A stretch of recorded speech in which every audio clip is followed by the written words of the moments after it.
Welcome welcome welcome. आप लोगों का एक बार फिर से स्वागत है आपके अपने show Dan and English words gimmick episode 17 में। चलिए आज का नया दिन और आज नया सिचुएशन और आज का सिचुएशन ये रहा। Hello, my dear friend. Most welcome into the show of Dan on English Word Gimmick. Today's plot is no adherence to ad hoc committee, and he said adieu while the committee by far the best hardly had the news floated in air about misunderstanding when a prominent sharp steward in the trade union didn't go into raptures. While they have also not in bizarre situation, nor they have even little time for the minutiae of their current tumult, means they are merely-mouthed person. चलिए आज का ये situation अभी कितना समझे होंगे, मुझे लगता है कि बहुत कम समझ पाए होंगे। तो बिना देरी किए हुए चलते हैं आज के वर्ड पर, और आज का ये पहला वर्ड ये रहा। First word of this show that is adherence. देखिए एच के ऊपर लकीर है तो इसका मतलब एच पे जोड़ देना होगा। ई उल्टा है, इसका मतलब ए हो गया, अड अ हो गया, अडहिरेंस। और यहाँ अडहिरेंस यहाँ पे देखिए ई यहाँ पे भी उल्टा है तो इसका मतलब अ, तो अडहिरेंस क्या बोलेंगे? अडहिरेंस। क्या पढ़ेंगे? अडहिरेंस। दिस इज अ नॉन, इसका मतलब होता है agreement. That is agreement means कोई समझौता जो होता है उसको हम बोलते हैं एग्रीमेंट। जैसे एग्जांपल के तौर पे आप देखिए, as per adherence you will have to dispatch the product until March. मान लीजिए किसी दो पार्टी के बीच में कोई एग्रीमेंट हुआ हो, उसको क्या है कि वो मार्च तक वो प्रोडक्ट आपको देना ही पड़ेगा, ये एग्रीमेंट है। तो इसको इससे पहले अपने लोग बोलते एज पर एग्रीमेंट, लेकिन आज से मेरे दोस्त यूज कीजिए एज पर अडहिरेंस। एज पर अडहिरेंस मतलब अडहिरेंस को यूज कीजिए कि आपको मार्च तक वो माल आपको देना पड़ेगा, तो उसको हम ऐसे ढंग से यूज किए। दूसरा एग्जाम्पल देखिए, for second example of this show that is my adherence to fulfil my father's wish.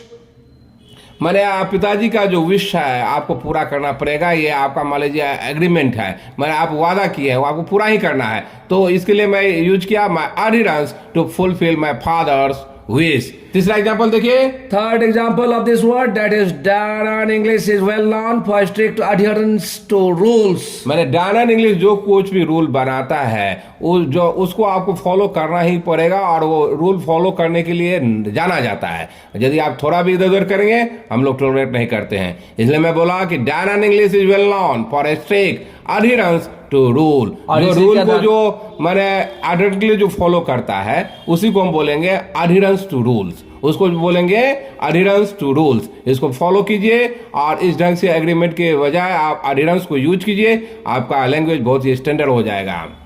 और जैसे कि आपको पता है कि डैन इंग्लिश में आते ही आपका इंग्लिश बोलना लिखना, चाहे गांव से हो कहीं से भी हो, आपको बोलना आ जाएगा, लिखना आ जाता है। तो my friend, sometimes I said, still I'm saying, please try to pay attention for that, whatever is being said by Dan on English. Second word of this show that is ad hoc. Ad hoc, ad hoc, that is ADHOC।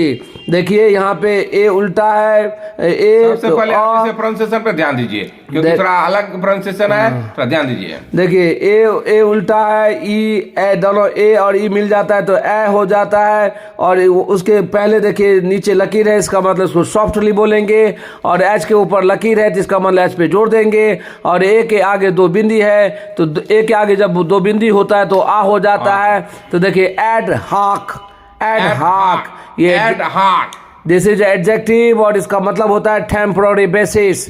First example, मान लीजिए कोई भी चीज आप नहीं बोलते हैं कि ये एड हॉक बेसिस पे है, मैंने टेम्पररी बेसिस पे है, जो परमानेंट नहीं है उसको हम बोलेंगे एड हॉक। जैसे एग्जांपल देखिए, the ad hoc committee was appointed to see the matter in detail. मान लीजिए कोई ऐसा टेम्पररी कमिटी बनाया गया, अपॉइंट किया गया किसी मैटर को डिटेल में जांच करने के लिए, जो कि परमानेंट नहीं है, कुछ समय के लिए है, क्षणिक है, टेम्पररी है, तो उसको जब हम यूज करेंगे मेरे दोस्त, तो the ad hoc committee was appointed to see the matter in detail. दूसरा example, second example of this word favorable Dan on English, about Dan English.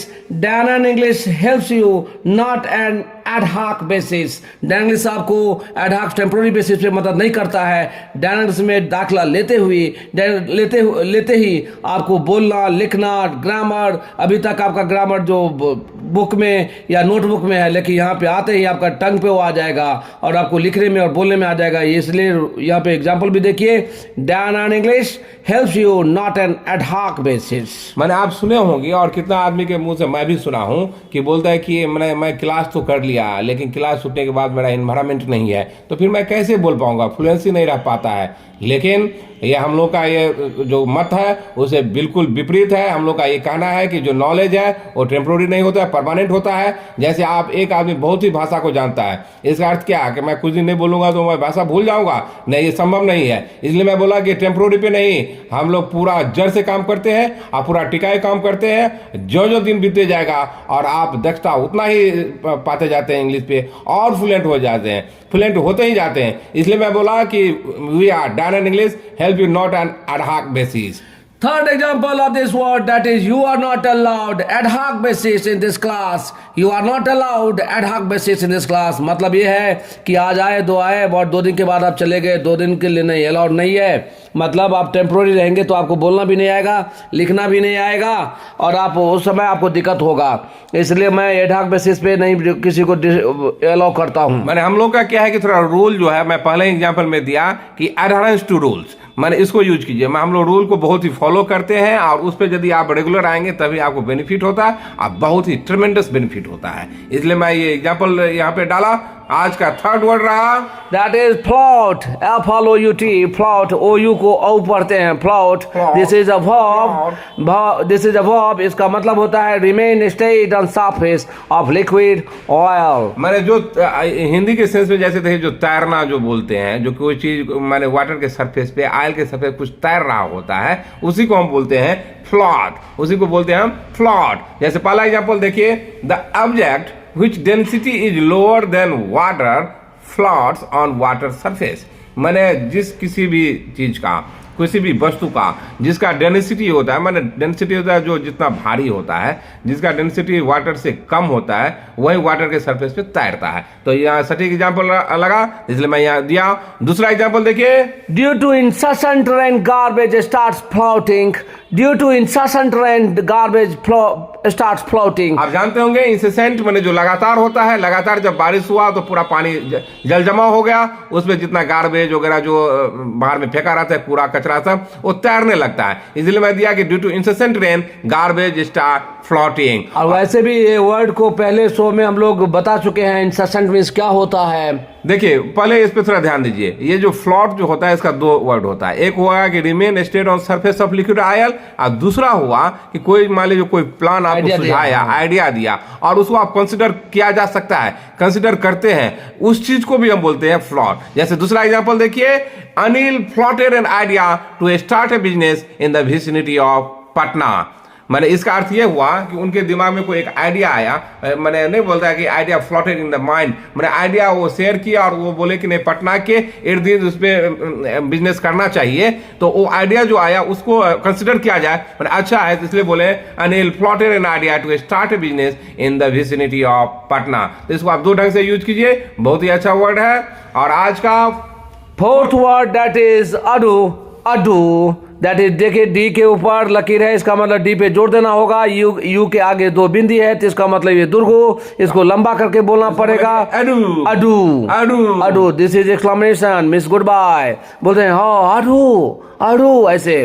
तो इसका देखिए first example of this word, that is on finishing class we said adieu to my classmate. ये generally होता ही है, जब मान ली किसी आप क्लास में पढ़ते हो, मान ली लास्ट दिन हो, जब फिनिशिंग हो रहा है, खत्म हो रहा है, तो हम लोग बोलते हैं गुड बाय सबको. तो इससे पहले आप गुड बाय बहुत यूज किए, ये ओवर यूज वर्ड है. आज से मेरे दोस्त यूज कीजिए अडू, अडू का. दूसरा एग्जांपल देखिए, we should say adieu at the time of our departure. मान लीजिए कहीं आप जा रहे हैं, प्रस्थान कर रहे हैं, कटसी है. हाँ, ये कटसी है, तो आप बोलते हैं ना गुड बाय, तो उसको मेरे दोस्त रिप्लेस कीजिए अडू से. चलिए, my dear friend, here I would like to tell you of doing better. You have an unquenchable thirst of making yourself fluent and be a good orator. It must be in mind first.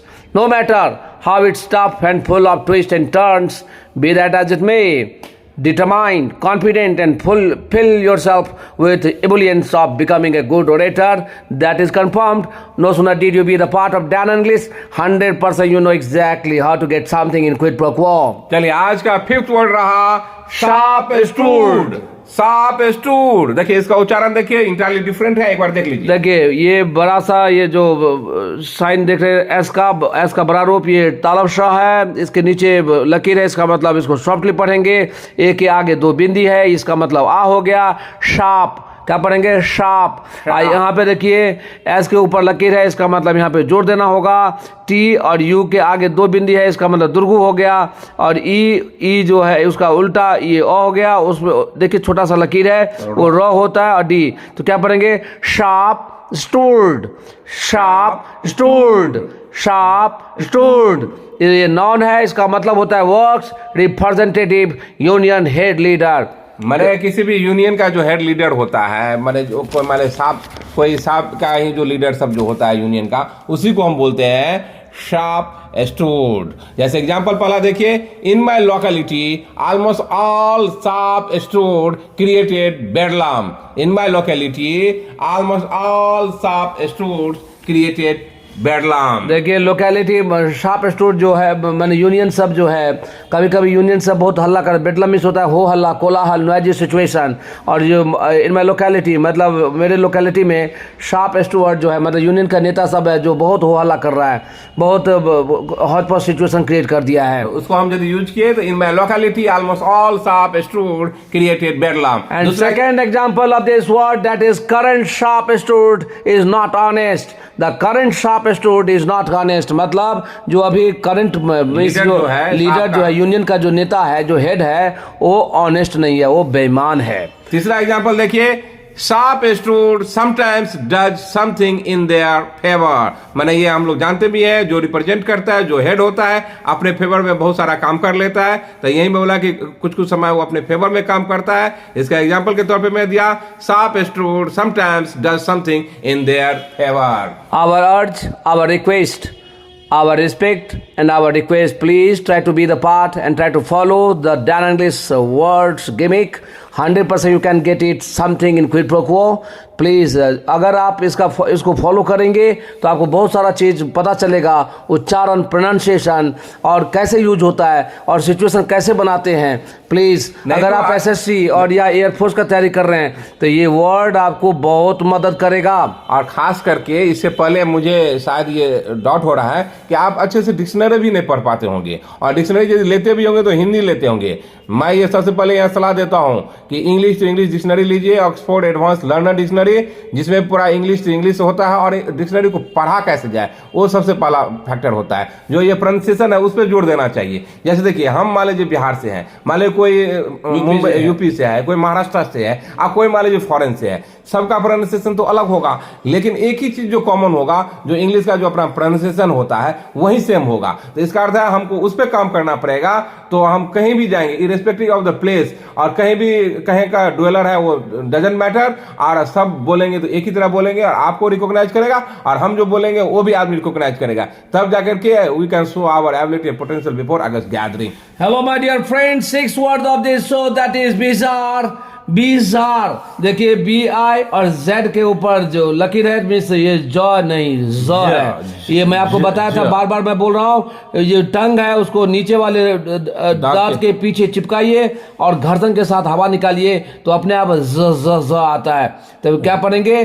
और ए के आगे दो बिंदी है, जिसका मतलब मैं बार बार बोल रहा हूँ ये आ है, इसका मतलब बीजार, बीजार, बीजार। दिस इज एडजेक्टिव, इसका मतलब होता है स्ट्रेंज, अनयूजुअल, मीन्स विचित्र, पिकुलियर, मतलब जो रेगुलर नहीं है, मतलब वो जो रेगुलर मान लीजिए आउटफिट है, रेगुलर आउटफिट हम नहीं पहनते हैं, मतलब बिल्कुल मान लीजिए किसी का व्यवहार ही हो, कोई पहनावा ही हो, किसी भी तरह का जो अभी चल रहा है उसे थोड़ा विचित्र आपको लग रहा है, हटके लग रहा है, उसी को हम बोलते हैं बिजार। जैसे पहला एग्जांपल देखिए, Sandeep behaviour in today's class was bizarre. तो मैं ये बोला कि मेरा एक स्टूडेंट जो संदीप है, जो उसका क्लास में आज का जो बिहेवियर था वो अच्छा नहीं था, पूरा अनयूजुअल था, स्ट्रेंज बिहेवियर था। तो मैं इससे पहले स्ट्रेंज कहते या अनयूजुअल बिहेवियर कहते, तो लेकिन आज से मेरे दोस्त यूज कीजिए बिजार। दूसरा एग्जांपल देखिए, आई couldn't find any any solution to come out from such bizarre situation.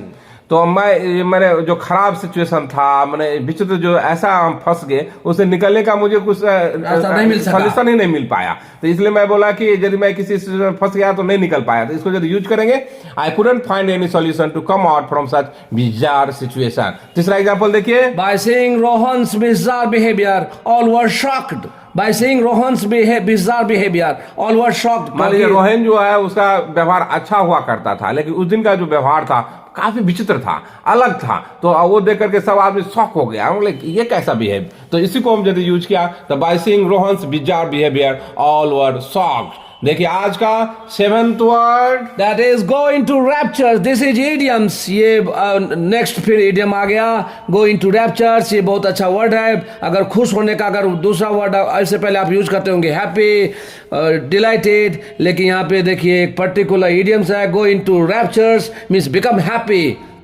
देखिए पहला एग्जांपल देखिए, no sooner did you take admission into Danan English then you went into raptures. माने जो ही आप डैनन इंग्लिश में एडमिशन लेंगे कि आपका माने खुशी जो है साथ में आसमान पे होगा, बहुत ही आप खुश होंगे, क्योंकि हम लोगों का पढ़ाने का तरीका, डिलिनेट करने का तरीका और वो पहले दिन से बोलवाने का जो तरीका है थोड़ा मार्वेलस है, थोड़ा लीग से हटके है और स्टूडेंट का फीडबैक और स्टूडेंट का भी फीडबैक से भी रियल में हम लोग भी यदि बोलेंगे तो we are by seeing the feedback of the student, really we are going into the raptures. And second example of this idiom, that is from going into raptures, no one can stop you because in the vicinity of you, Danann English established its base. मैंने आपको खुश होने से कोई नहीं रोक सकता है, क्योंकि डैनन इंग्लिश जो है अब आपके विसिनिटी में आ गया है, आपके बगल में आ गया, आपके पड़ोस में आ गया है, उनका अंदाज अलग है, तो आप गारंटी है कि आप जो चाहत है, जो बहुत पहले से जो चाहत होगा अंग्रेजी बोलने का, लिखने का और ग्रामर पकड़ होने का, बहुत ही आराम से हो जाएगा, just like a hot knife through butter हो जाएगा। मतलब हम लोग का कहना है कि डैनन इंग्लिश आ गया तो अब टेंशन नहीं है, इसलिए हम लोग बोलते हैं कि conquer the race, please enhance your pace. There is no competition, totally depends on our intention. Working hard towards our mission, success will come as per our devotion. Work with sincerity, enhance your ability, success will come automatically. Means about saying, please try to follow the Danann English way, certainly guarantee within few days it shall be transformed in different outfit altogether. चलिए आज का 8वां word रहा मीनुशाई। मीनुशाई means होता है small, not important. यहाँ पे देखिए N के ऊपर लकीर है तो इसका मतलब एन पे जोर देना होगा। यू के आगे दो बिंदी है तो इसका मतलब यू दुर्गु हो गया, मीन्स लंबा करके बोलना पड़ेगा।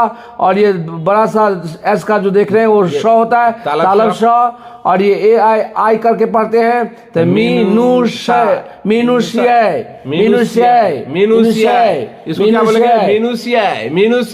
माने ये होता है स्मॉल या नॉट इंपोर्टेंट। इससे पहले स्मॉल का स्मॉल ही यूज कर देंगे और नॉट इंपोर्टेंट जनरली आदमी यही यूज करता है, लेकिन इसको ट्रांसफॉर्म कीजिए, इसको रिप्लेस कीजिए अच्छे वर्ड से, द मीनुशिया। पहला एग्जांपल देखिए, फिर डैनन इंग्लिश से related, Dan on English doesn't teach the minutiae of English language. माने आप यदि डैनन इंग्लिश में आते हैं तो हम ये छोटा पार्ट नहीं, माने छोटा चीज नहीं पढ़ाते हैं, कम नहीं पढ़ाते हैं। हम लोग का कहना है, स्लोगन ही है, from 0 level to the advance level. आपको क्या आता है नहीं आता है डजंट मैटर फॉर मी। तो इसलिए मैं बोला कि मैं स्मॉल लेवल पे नहीं पढ़ाता हूँ, बहुत ही बड़े लेवल पे पढ़ाता हूँ। दूसरा एग्जाम्पल देखिए, second example of this word, that is sometimes even the minutiae comes in handy. Sometimes even the minutiae comes in handy, मतलब ये कहने का मतलब है कभी कभी छोटा भी बड़ा हो जाता है, बहुत काम में आता है। जैसे जहाँ पे तलवार का काम है तलवार करेगा, लेकिन जहाँ पे निडल सुई का काम होगा वहाँ पे सुई ही काम करेगा, इसलिए यहाँ पे निडल जिसको बोलते हैं। इसलिए देखिए, sometimes even the minutiae come in handy. Come in handy माने उपयोग में आना, कम इन हैंडी का अर्थ होता है उपयोग में आना। तीसरा एग्जाम्पल देखिए, even big businessman prove themselves the minutiae in going through the report. Yes, businessman हमेशा अब कोई किसी भी चीज को करने से पहले पूरा रिपोर्ट को पढ़ता है, अच्छे ढंग से उसको देखता है कि एक से एक, मतलब छोटे से छोटी चीजों को ध्यान से देखता है। चलिए आज का 9th वर्ड रहा, that is tumult, that is uncertainty. tumult इसको पढ़ेंगे, tumult, that is TUMULT, tumult। ये नॉन है, इसका मतलब होता है uncertainty, a loud confuse noise, मतलब जहाँ पे हो हल्ला होता है, और कोई अनिश्चित ना हो, मतलब ऐसा अनसर्टेनिटी पैदा हो जाए तो उसको हम बोलते हैं टुमल्ट। जैसे देखिए पहला एग्जांपल देखिए, due to Russia Ukraine war stock market is in tumult. माने रशिया यूक्रेन का जो वॉर हुआ, स्वाभाविक है ये इकोनॉमी पे प्रभाव करेगा, क्योंकि आजकल सब ग्लोबलाइजेशन का वर्ल्ड है, तो इसलिए शेयर मार्केट में सबसे ज्यादा प्रभाव पड़ता है। इसलिए आजकल जो स्टॉक मार्केट है पूरा अनसर्टेनिटी में है। ये मैं एग्जांपल दिया। दूसरा एग्जांपल देखिए, Couldn't hear you saying due to a state of tumult. मैंने मान लीजिए बहुत कोलाहल था वहां पे, इसलिए आप क्या बोले मैं समझ नहीं सका, तो इसको यदि मैं बोलूंगा तो couldn't hear you're saying due to a state of tumult। And third example of this word, that is tumult, reached to the height on their opening remarks. मान लीजिए कोई भाषण देना शुरू किया और ओपनिंग रिमार्क में कुछ ऐसा शब्द बोला जो बहुत ही अच्छा किसी को लगा,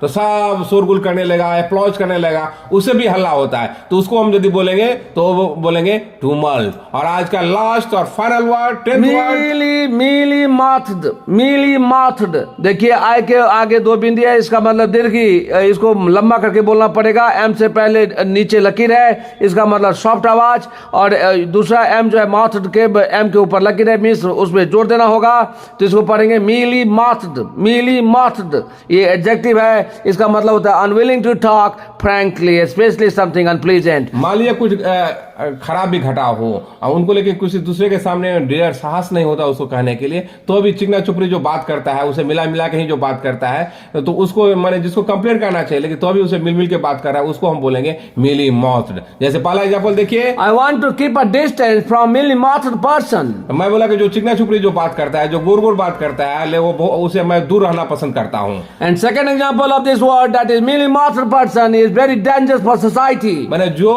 डायरेक्ट बात कहने में सक्षम ना हो और उसको घुमा फिरा के बोलता हो, सच को सच बोलने का जिसको साहस ना हो, वो सोसाइटी के लिए खतरनाक ही है। तीसरा एग्जांपल देखिए, uphill and down dale you can find mealy mouth politician. माने यहाँ तहाँ सर्वत्र जिसको मतलब ज्यादातर पॉलिटिशियन गोर गोर मीठ मीठ बात करता है और काम के नाम पे कुछ भी नहीं।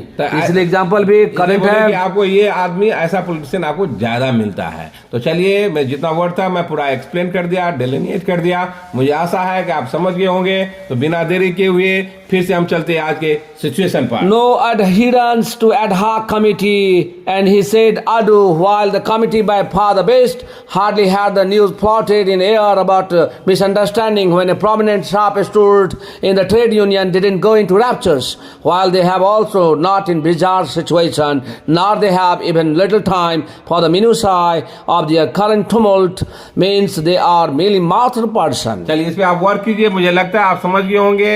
मैं बिना देरी के हुए आप इस पे वर्क कीजिए। तब तक के लिए बाय बाय।